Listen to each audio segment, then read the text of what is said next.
حضرت عمر کے پاس ایک شخص آیا اور آ کے کہنے لگا، اے عمر، میں 2 سال بعد اپنے گھر آیا ہوں، میں 2 سال بعد اپنے گھر آیا ہوں اور میں اپنی بیوی کو حاملہ پاتا ہوں، اور میں نے اپنی بیوی سے سوال کیا، خوشی سے اپنی بیوی کے پاس 2 سال کے بعد آیا تھا، خوشی سے، مسرت سے، لیکن اس کی حالت دیکھی، حالت حمل میں ہے تو ساری خوشی کافور ہو گئی اور دل میں غم نے جگہ لے لی کہ 2 سال تو میں آیا نہیں، یہ میری بیوی حاملہ کیسے ہے؟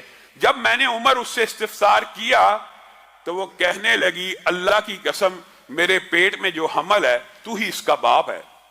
اب مجھے بتلائیے، 2 سال تو میں نے اس کو چھوا نہیں، ٹچ نہیں کیا، 2 سال بعد میں سفر سے آیا ہوں، وہ حاملہ ہے اور اس بچے کی نسبت بھی میری طرف کرتی ہے، اب میں کیا کروں؟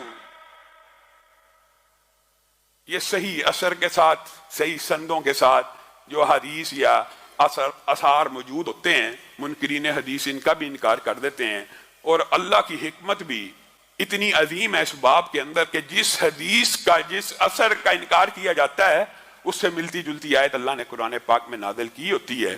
جیسے آدم کی عمر کے حوالے سے منکرین حدیث نے انکار کر دیا، 1000 برس عمر کیسے ہو سکتی ہے؟ تو قرآن پاک میں اللہ نے نوح کی عمر 950 برس بیان کر دی وغیرہ۔ یعنی جس حدیث کا انکار ہوتا ہے اس سے ملتی جلتی آیت بھی، اس سے ملتا جلتا واقعہ بھی قرآن پاک میں موجود ہوتا ہے۔ اب حضرت عمر نے مشورہ کیا اور ارادہ کیا اس عورت کو رجم کرنے کا، اور حکم دیا اس عورت کو رجم کر دیا جائے۔ کون حکم دے رہا؟ خلیفۃ المسلمین۔ کون حکم دے رہا؟ امیر المومنین۔ کون حکم دے رہا؟ حضرت عمر، جن کے علم و فضل کے دنیا کے سارے امتی قائل ہیں۔ پاس ہی معاذ ابن جبل بیٹھے ہیں، کہا عمر میں آپ کے فیصلے کو چیلنج کرتا ہوں، میں آپ کا فیصلہ نہیں مانتا، آپ اپنی اصلاح کریں۔ کون کہہ رہا ہے؟ ایک رتبے میں، مقام میں کم درجے کا صحابی اعلیٰ درجے کے صحابی کو ٹوک رہا ہے۔ وجہ کیا؟ وجہ اس کے بعد دلیل ہے، یہ نہیں ہے کہ میں تیرے سے بڑا عالم ہوں، سب کو پتا عمر بڑے عالم ہیں۔ جس طرح عثمان قرآن کے قاری تھے لیکن حضرت علی نے آ کے ٹوک دیا، اسی طرح یہاں پہ معاذ ابن جبل حضرت عمر کو ٹوک رہے ہیں۔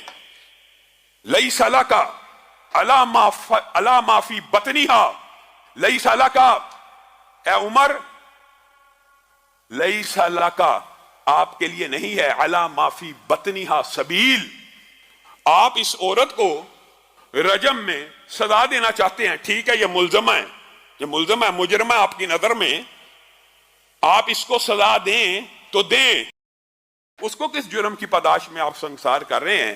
رسول اللہ کے دور میں بھی ایسے واقعات ہوئے تھے، شبیبہ غامدی آئی تھیں، رسول اللہ نے وضع حمل کا انتظار کیا تھا، سزا لاگو کرنے سے پہلے وضع حمل کا انتظار کیا تھا، کیونکہ پیٹ میں جو بچہ وہ بھی ایک جان ہے۔ ہمارے معاشرے میں بھی یہ غلط العام مشہور ہے، جی بچہ پیٹ میں ہو، ڈاکٹر بتا دیتے ہیں اس کا برین ابھی پورا نہیں بنا، اس کے اعضاء بھی پورے نہیں بنے، علماء نے جی، بعض علماء نے فتوے دیے ہیں جی اس کو ابارشن کر دیا جائے، اس کو قتل کر دیا جائے، اس کو ابارٹ کرنا جائز ہے۔ یہ آپ لوگوں نے خود کہانی بنائی ہوئی ہے، کسی عالم کا یہ فتویٰ موجود نہیں ہے، اور اگر موجود بھی ہے قرآن و سنت کے خلاف ہے۔ وجہ یہ ہے، زمین کے اوپر آنے کے بعد، دھرتی کی پشت کے اوپر بچہ جننے کے بعد بھی یہاں پہ کئی بزرگ ہیں جو معذور ہیں، کئی نوجوان ہیں جو معذور ہیں، کئی بزرگ ہیں جن کا دماغ کام نہیں کرتا۔ کیا کسی عالم دین نے یہ فتویٰ دیا جو بیمار ہے اس کو قتل کر دو؟ جس طرح دھرتی کی پشت کے اوپر کوئی بیمار ہے اس کا قتل کرنا حرام ہے، اسی طرح ماں کے پیٹ میں بچہ بیمار ہے اس کا قتل کرنا بھی حرام ہے۔ یہ آپ کو کسی نے مغالطہ ڈال دیا ہے کہ بیمار بچے کو قتل کر دیا جائے۔ کیوں کیا جائے؟ اگر بیماروں کا قتل جائز ہے تو پھر بوڑھوں کو بھی کر دو، پھر جن جن کی یاداشت چلی گئی ہے سب کو قتل کر دو، جو نوجوان معذور ہو گئے ان کو قتل کر دو۔ یہ خود ساختہ فیصلے، یہ من گڑت فیصلے، یہ قرآن و سنت کے خلاف ہیں۔ یہی بات معاذ ابن جبل حضرت عمر کو کہہ رہے ہیں، لیس لک علی ما فی بطنہا سبیل، اے عمر آپ عورت کو رجم کرنا چاہتے ہیں کر لیجئے، اس بچے کا کوئی قصور نہیں، ہم اس کو رجم نہیں ہونے دیں گے۔ حضرت عمر رک گئے اور کہا وضع حمل کا انتظار کیا جائے۔ عورت نے بچہ جنا،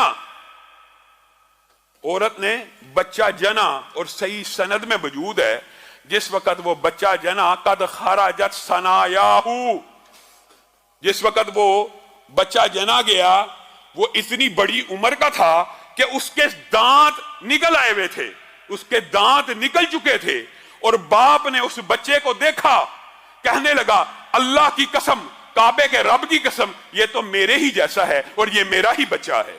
حضرت عمر تک یہ خبر پہنچی۔ یہ ہے وہ حدیث، یہ ہے وہ مقام جس وقت حضرت عمر نے کہا تھا ماؤں نے معاذ ابن جبل جیسے بچے جنہ بند کر دیے ہیں، لولا معاذ لہلک عمر، اگر معاذ نہ ہوتے تو آج عمر اس عورت کو بے گناہ سنسار کرنے کے جرم میں ہلاک ہو چکا ہوتا۔ دنیا میں کون سی ہستی ہے، کون سی شخصیت ہے اگر ابو بکر کے فیصلے کو چیلنج کیا جا سکتا ہے؟ کس کی روشنی میں؟ دلیل کی، وحی کی روشنی میں۔ اگر عمر کے فیصلے کو چیلنج کیا جا سکتا ہے کس کی روشنی میں؟ یہ نہیں فلاں نے کہا ہے، فلاں نے کہا ہے، معاذ ابن جبل نے کہا تو چیلنج ہو جائے گا، عبداللہ ابن عباس نے کہا تو چیلنج ہو جائے گا، نہیں، دلیل کی روشنی میں کائنات میں کوئی امتی ایسا نہیں ہے جس کے قول کو، جس کے فعل کو، جس کے عمل کو چیلنج نہ کیا جا سکے۔ ہاں، چیلنج کرنے کے لیے دلیل ہونا ضروری ہے، اور دلیل اسلام میں وحی ہے، اور وحی کی دو ہی قسمیں ہیں، ایک اللہ کی آیت قرآن ہے اور دوسرا مدینے والے کا فرمان ہے۔